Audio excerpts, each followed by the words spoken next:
Hi there, welcome back to my channel. Sorry for disappearing for a while. One minute it's June and the next it's almost November. Thankfully my doll friends, BlurredColors Arts, BumbleCrafty, Dollee Anna, Dollee Mixtures, InsaneLeeCreating, Lucía Strange Universe, Shelby KG, SilverGryphon, and Stitchwyck Creations pulled me out of my slump for a Halloween collab. This Halloween, the 10 of us got together to make y'all some creepy, cute dolls to get you in the festive season. For this Halloween, Big Me had way too many ideas and started well before I actually filmed this intro, so let's just get started. So to start, I pulled all of the Halloween type fabrics that I had out of my fabric stash, and I decided to use this cute little pattern from DG Requiem. It has a kind of ruffled bottom with a fitted, not quite fitted skirt and a waistband. So first I attached the ruffle to the skirt, and then I need to attach the waistband to the skirt. But first I needed to glue it down. I always use Mod Podge fabric glue for this. It actually works really well on doll projects because it holds the fabric down really well, and it's actually really easy to set with an iron. So usually what I do is I flatten it, then I push it down into place, and then I hit it with my iron, which is usually on its hottest setting because I always use cotton fabric. So I actually did that off camera, so after I fuddle around with this, I'm gonna go iron it real fast. Once it's cooled down, I'm going to attach it to the waistband. And this is what the skirt turned out to look like. I thought it was super cute, and I actually made a matching shirt for myself, as you saw in the intro. Next, I'm going to use my favorite Delightful pattern, her little button-down pattern, to make a shirt for this doll. I decided black would probably be the best route, because that way the skirt could shine while the jacket, not the jacket, the shirt could kind of be more in the background, and you would focus more on her skirt. So, Delightful patterns are great, but they require so much work. They look amazing in the end, totally worth it, but I had to glue down every single seam of this to make it look perfect. Totally worth it, 10 out of 10, would do again. Let's be honest, I'm probably going to put my next doll in this shirt again because I've already made like 5 of them. So, once you're done kind of gluing it down, it's time to attach the side seams.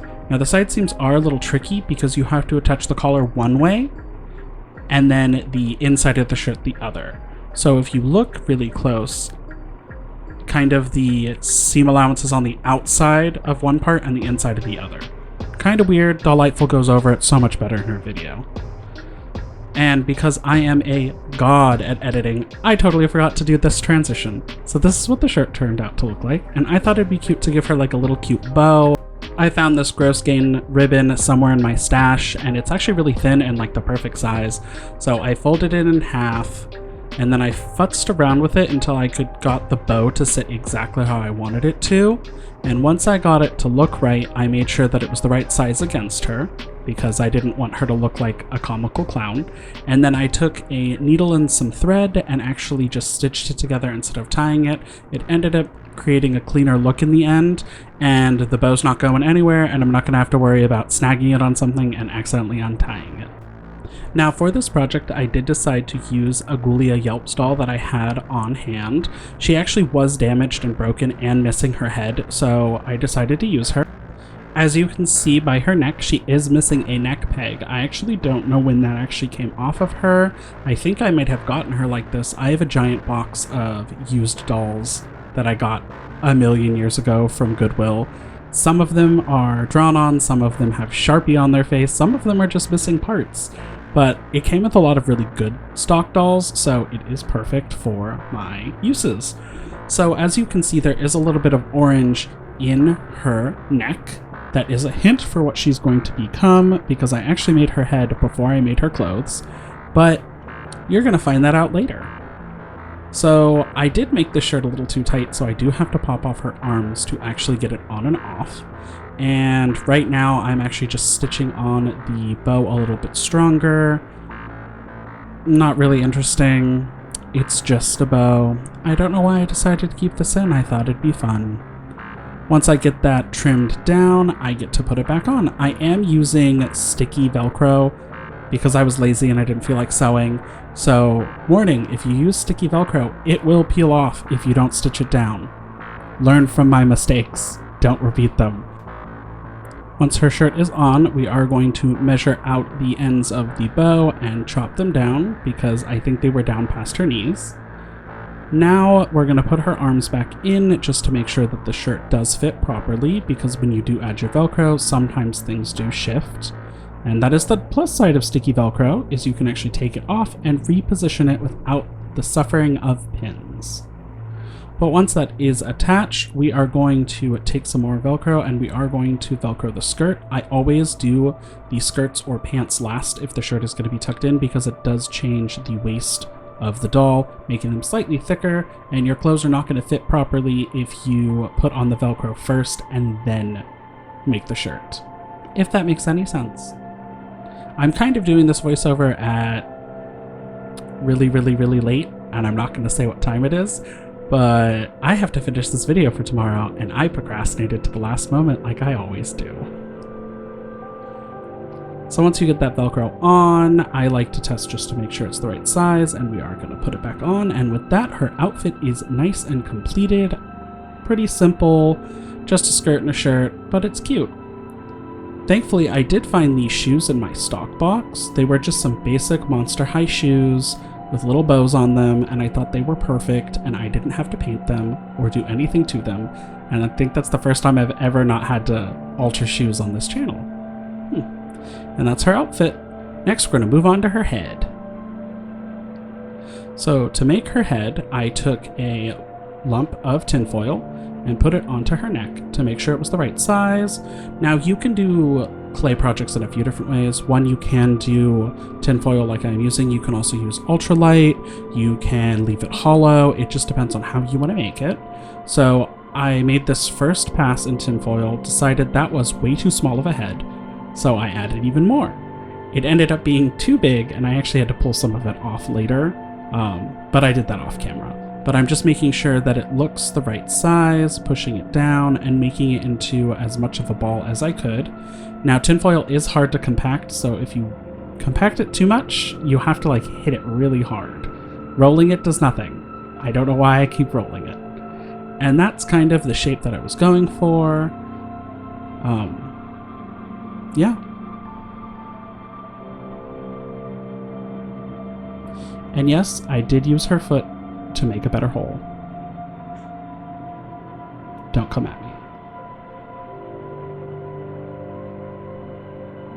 Now once her head is the shape that I do like, I'm going to take some Fimo Soft in the color orange, and I'm going to cover it. Now, this is when using ultralight is better than using just Sculpey straight on, because you don't have to do this step where you roll it vigorously to make it smooth. Now once you bake it and it's completely cooled down, you have this lovely tangerine shape, and with this tangerine shape I'm going to cover it with little ridges. Yeah, some little ridges, and I'm going to kind of push them in. And this is when I realized that this was not working the way I wanted it to, so I actually ended up covering this entire clay piece with a second layer of clay and smoothing it out the same way I did by rolling it in my hands.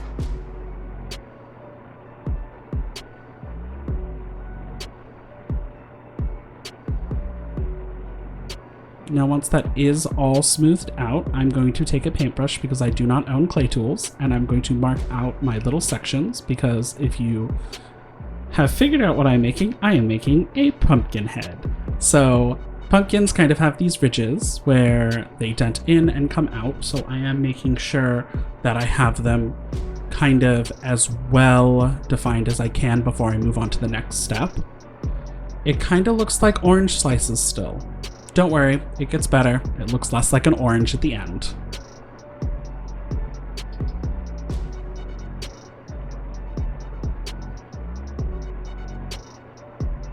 Now that I have those markings, I am taking the clay and I am pinching it to make the in-betweens of the lines higher, so there is a deeper ridge in the center instead of just a line. Now with clay, you have to smooth it constantly, and whatever you do, you're going to end up with fingerprints and hair in it, I ended up just painting it to cover it, but if you want to remove the hair and stuff, rubbing alcohol is a great option. Put some on a Q-tip, rub it on, and it will get rid of your fingerprints and your hair. But you can also use clay softener. Clay softener does not get rid of the hair, but it does get rid of the fingerprints. I did not have either of those on hand, so I just painted her head.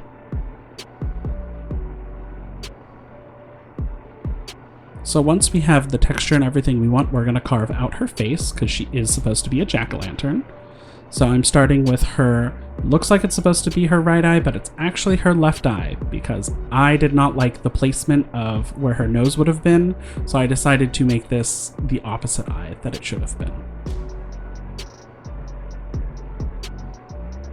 And to do this, I'm just using a basic box cutter. Since I do have a layer of clay underneath it, it's very easy to scrape it off.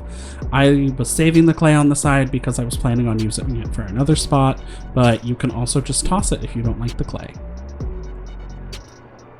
Now, I do know that her nose is not on that line. It bothers me too, but there's nothing I can do about it because I didn't notice it until after I filmed it. And then I'm going to give her these goofy teeth. I end up not using it because I don't really like how it looked. But yeah.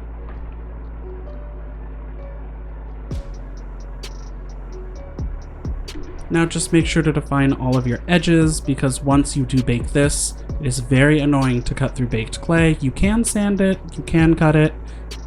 It's just going to be a lot more work than if you just did it while it was still solid. And this is when I cut off her teeth because I did not like them.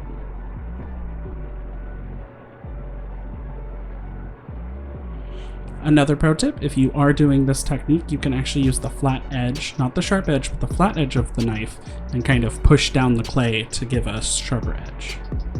Now, once her face is completely done, we are going to give her a little tuft of hair. We're going to give her a stem and some leaves. Now, to attach it, I'm actually using a crochet needle. Again, I do not know where any of my clay tools are. I don't even know if I own them at this point. I may have gotten rid of them. So I'm going to stick it on, and then with my crochet needle, I'm going to blend in the edge. That way that after it's baked and cooled down, it will not fall off.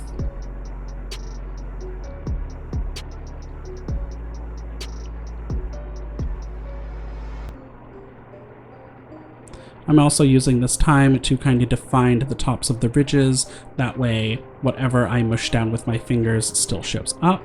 And I thought it'd be really cute to give her kind of like a curly cue in her front, kind of like she has bangs. Because who doesn't love bangs on a doll? It's like the easiest hair and it's super cute. Although this isn't hair. We're gonna pretend it's her hair. And now we are going to make her some leaves. To make the leaves, I kind of made this tongue type shape out of clay, and then I pressed it in and I used a sewing needle to actually create the split down the center, or the vein in the leaf.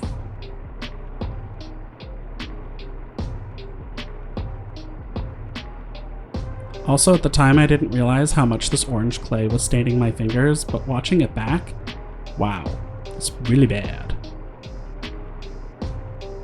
And that's what it looks like. Now, once she is baked and completely cooled down, we are going to use all of these paints to make her beautiful.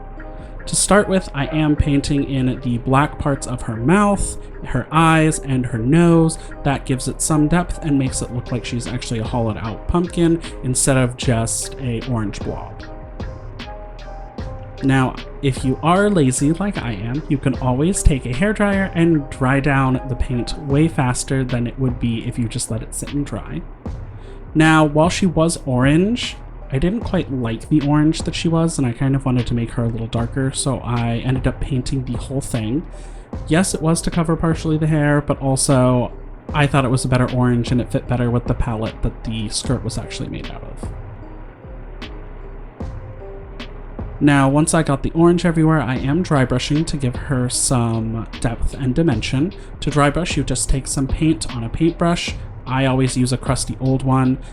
Put a little bit of paint on it, dry off as much as possible on a piece of paper towel, and then brush it on. Now, to disguise it a little bit more, I am taking another layer of that orange acrylic paint and kind of covering over it, but making it thin enough that you can still see the brown underneath.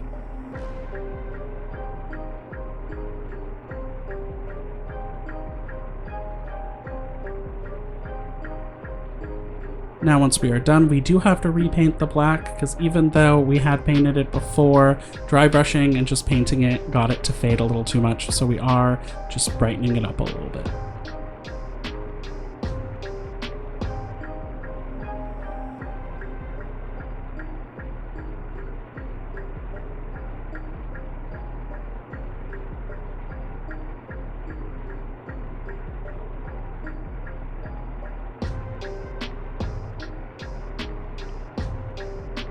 For her little hair pieces, I am painting them green and brown.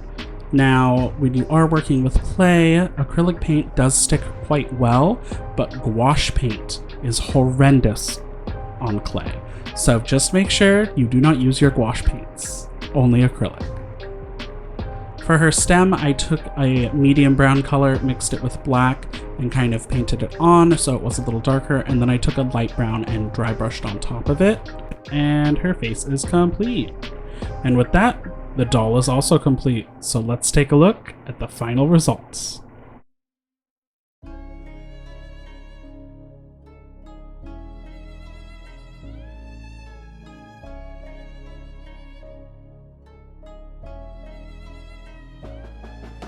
I absolutely love how this doll turned out. For my first attempt at sculpting a clay head, I think that she looks pretty awesome. And this is my Halloween girl. So, what should we call you, jack-o'-lantern girl? I am not a jack-o'-lantern. My name is Louis. Well, welcome to the family, Louis. Thank you so much for watching, and don't forget to check out all of my fabulous collaborators. BlurredColors Arts, BumbleCrafty, Dollee Anna, Dollee Mixtures, InsaneLeeCreating, Lucía's Strange Universe, Shelby KG, SilverGryphon, and Stitchwyck Creations. Well, I hope y'all had fun, and I'll catch you next time. Bye!